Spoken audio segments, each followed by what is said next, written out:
என் உயிரினும் மேலான தமிழ் பெருங்குடி மக்களே, உங்கள் அனைவருக்கும் மேலரசம்பட்டு சமூகத்தின் பணிவான வணக்கங்கள். அன்பு உறவுகளே, நம்முடைய காணொலியை நீங்கள் பார்ப்பது இதுவே முதல் முறையாக இருந்தால் உடனே சப்ஸ்கிரைப் செய்து கொள்ளுங்கள். இல்லை என்றால் நாம் பதிவேற்றுகின்ற காணொலிகள் தொடர்ந்து உங்களுக்கு வருவதற்கு வாய்ப்பில்லை. நம்முடைய காணொலி பற்றின உங்களுடைய மேலான கருத்துக்களை தொடர்ந்து கருத்துரை பகுதியிலே தவறாமல் பதிவு செய்யுங்கள். அன்பு உறவுகளே, வாருங்கள் இப்பொழுது காணொலிக்குள்ளே செல்வோம். பிஜேபி அதிமுகவை வாஷ் அவுட் செய்வதற்கு தமிழ்நாட்டில் ஒரு பக்காவான திட்டத்தை வகுத்து செயல்பட்டு கொண்டிருப்பதாக சொல்லப்படுகிறது. ஏனென்றால் 2024 நாடாளுமன்ற தேர்தலில் பிஜேபியுடன் அதிமுக கூட்டணி சேர வேண்டும். அப்படி அதிமுக கூட்டணிக்கு சம்மதிக்கவில்லை என்றால் இரட்டை இலையை முடக்குவது என்று பாஜக திட்டம் வகுத்திருப்பதாக அந்த தகவல் வெளியாகி இருக்கிறது. இரட்டை இலையை முடக்கிவிட்டால் அதிமுக களத்தில் தோற்றுவிடும். ஏன்னா அதிமுகவின் ஹீரோ யார் அப்படின்னா இரட்டை இலை தான். இரட்டை இலை இல்லைன்னா அதிமுக ஜீரோ தான். இந்த இரட்டை இலைய நீதிமன்றத்துல கொண்டு போய் இரட்டை இலையை முடக்கிட்டா அதிமுகவினுடைய அரசியலே முடங்கி போச்சு.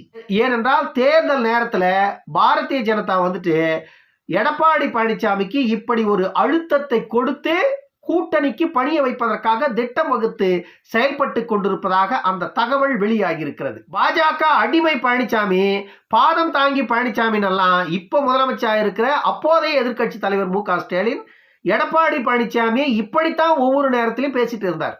ஆனால் இன்றைக்கு அது அப்படியே தலைகீழாக மாறி இதே முதலமைச்சர் மு.க. ஸ்டாலின் போயிட்டு நரேந்திர மோடியோட பாதம் தாங்குற வேலையை செய்கிறாரு.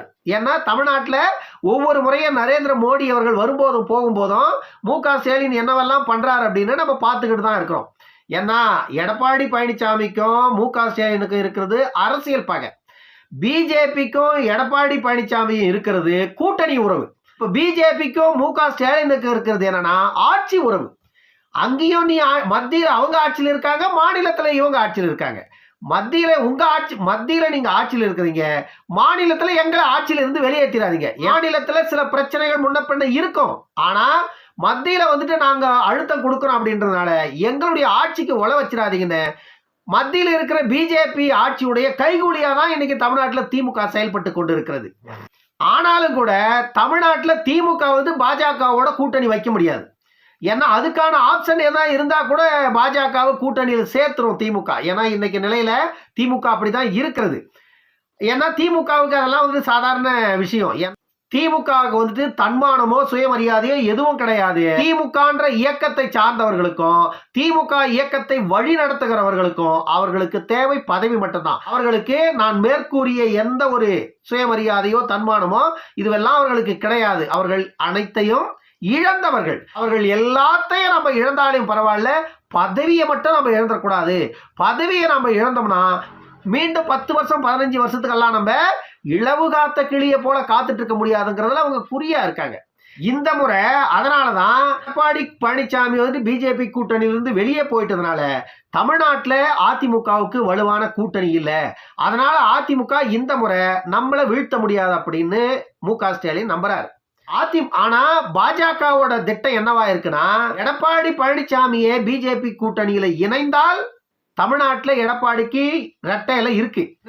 ஒருவேளை பிஜேபி கூட்டணியில எடப்பாடி பழனிசாமி இணையில அதுக்கு ஒத்து வரல அப்படின்னா இரட்டை இலையை நீதிமன்றத்தில் முடக்கிட வேண்டியதுதான். இரட்டை இலையை முடக்கிட்டு பிஜேபியை கொண்டு போய் களத்துல வச்சு நம்ம ஜெயிச்சிடலாம் அப்படின்னு பிஜேபி திட்டம் போடுது.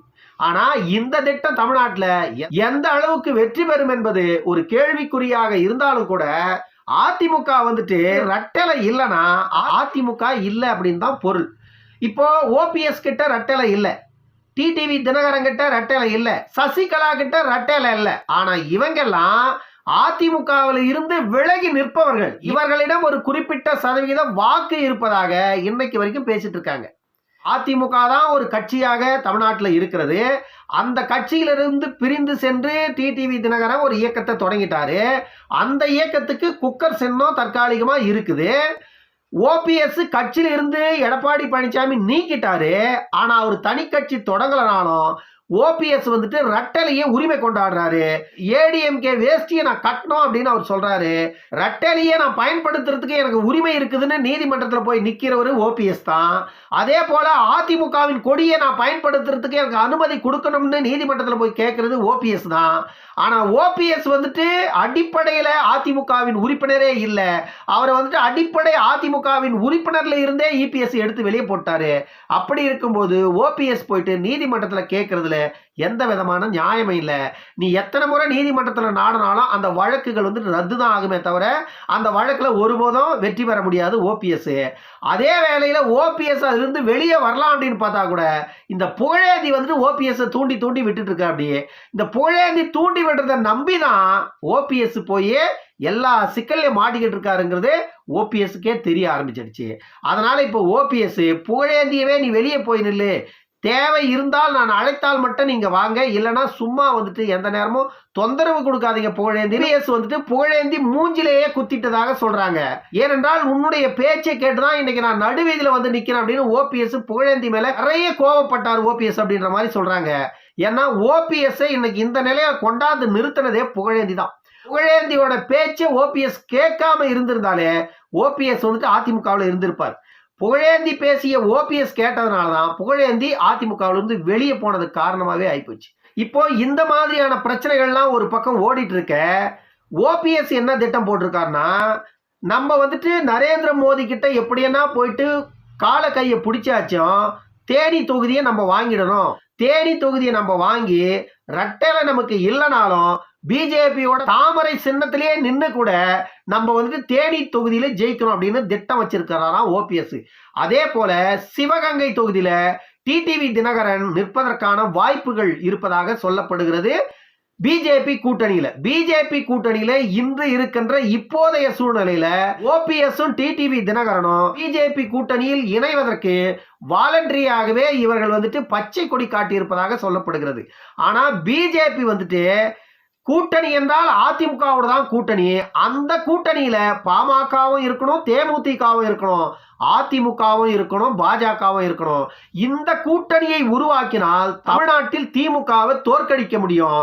ஆகையால அதிமுகவுடன் கூட்டணி என்றால் அது அதிமுக, பாமக, பாஜக, தேமுதிக இந்த இயக்கங்களோடு மற்ற இயக்கங்களை எல்லாம் ஒன்றாக இணைத்து ஒரு மிகப்பெரிய கூட்டணியை கட்டமைத்து தமிழ்நாட்டில் திமுகவிற்கு எதிராக வலுவாக களத்தில் நின்று 40 தொகுதிகளையும் நாம் வெற்றி பெற்றாக வேண்டும் என்று மத்தியில் இருக்கின்ற பிஜேபியின் தலைவர்களான நரேந்திர மோடியும் ஜேபி நட்டாவும் அமித்ஷா அவர்களும் இங்கு இருக்கின்ற அண்ணாமலைக்கு இந்த திட்டத்தை கொடுத்திருக்காங்களாம். அதனால இப்போதைய சூழ்நிலைக்கு அண்ணாமலை அவர்களை திமுகவை மட்டும் நீங்கள் எதிர்த்து பேச வேண்டும். அதிமுக உட்பட வேற எந்த கட்சியையும் தமிழ்நாட்டில் இன்றைய சூழ்நிலைக்கு நீங்கள் எதிர்த்து பேசக்கூடாது என்று அண்ணாமலை அவர்களுக்கு மத்தியில் இருக்கின்ற தேசிய கட்சியின் தலைவர்கள் தடை போட்டிருக்கிறாங்களாம். திமுகவை கடுமையாக எதிர்த்து பேசி வரும் அண்ணாமலை தமிழ்நாட்டில் அதிமுகவை எதிர்த்து பேசுவதை நிறுத்தி கொண்டாராம். ஆனால் பிஜேபி வகுத்திருக்கின்ற இந்த கூட்டணி கொள்கை என்பது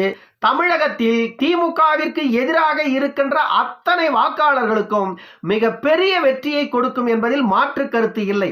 ஆனால் இந்த கூட்டணியை நரேந்திர மோடி அவர்களோ ஜேபி நட்டா அவர்களோ எண்ணுவதை போல இந்த கூட்டணி தமிழ்நாட்டில் அமைய வேண்டும் என்றால் அது மிகப்பெரிய ஒரு சவாலாகத்தான் இருக்கும். ஆனால் அந்த சவாலை ஏற்றுக்கொண்டு அனைத்து கட்சிகளும் ஒன்றாக இணைந்து தமிழக தேர்தல் களத்தை சந்தித்தால் இந்த 2024 தேர்தலில் திமுக தமிழ்நாட்டில் ஆளும் கட்சியாக இருந்தும் மண்ணை கவ்வுவது உறுதி. ஆனால் இந்த கூட்டணி சாத்தியமாகாமல் அதிமுக பாஜக கூட்டணி, அதிமுக பாமக கூட்டணி அல்லது பாமக பிஜேபி கூட்டணி இப்படி கூட்டணிகள் இடம் மாறி பயணித்தால் ஒருவேளை பிஜேபி தனிப்பட்டாலோ அல்லது ஒருவேளை அதிமுக தனிப்பட்டாலோ கண்டிப்பாக திமுகவை வெற்றி கொள்வது என்பதில் மிகப்பெரிய ஒரு சிரமம் இருக்கும். இந்த வெற்றியை எளிதாக்க வேண்டும் என்றால் அதிமுக, பாமக, பாஜக, தேமுதிக போன்ற கட்சிகள் எல்லாம் ஓரணியில் இணைந்து விட்டால் தமிழ்நாட்டில் 40 தொகுதிகளிலும் தோற்பது உறுதி. ஆனால் மத்தியில் இருக்கின்ற ஜேபி நட்டாவும் அமித்ஷாவும் நரேந்திர மோடி அவர்களும் முன்னெடுத்திருக்கின்ற இந்த கூட்டணி திட்டத்தை வடிவமைத்து களத்திற்கு கொண்டு வந்துவிட்டால் தமிழ்நாட்டில் கண்டிப்பாக திமுக 40 தொகுதிகளிலும் மண்ணை கவ்வுவது உறுதி. என்ன நடக்க போகிறது? பாமக அதிமுகவா, அல்லது பாமக பாஜகவா, அல்லது அதிமுக பாஜக பாமக தேமுதிக அனைவரும் சேர்ந்து மிகப்பெரிய ஒரு மெகா கூட்டணியை உருவாக்க போகிறார்களா? என்ன நடக்க போகிறது? இன்னும் ஓரிரு நாட்களில் இதற்கான அறிவிப்புகள் வெளிவந்துவிடும் என்றே எதிர்பார்க்கப்படுகிறது. இந்த கூட்டணி அறிவிப்பு எப்பொழுது உறுதி செய்யப்பட போகிறது என்று அனைத்து ஊடகவியலாளர்களும் அனைத்து ஊடகங்களும் வழி மீது விழி வைத்து பார்த்து கொண்டிருக்கிறது. நாமும் தான். இன்னொரு காணொளியில் சந்திக்கும் வரை உங்களிடமிருந்து விடைபெற்றுக் கொள்வது மேலரசம்பட்டு சண்முகம். நன்றி, வணக்கம் அன்பு உறவுகளே.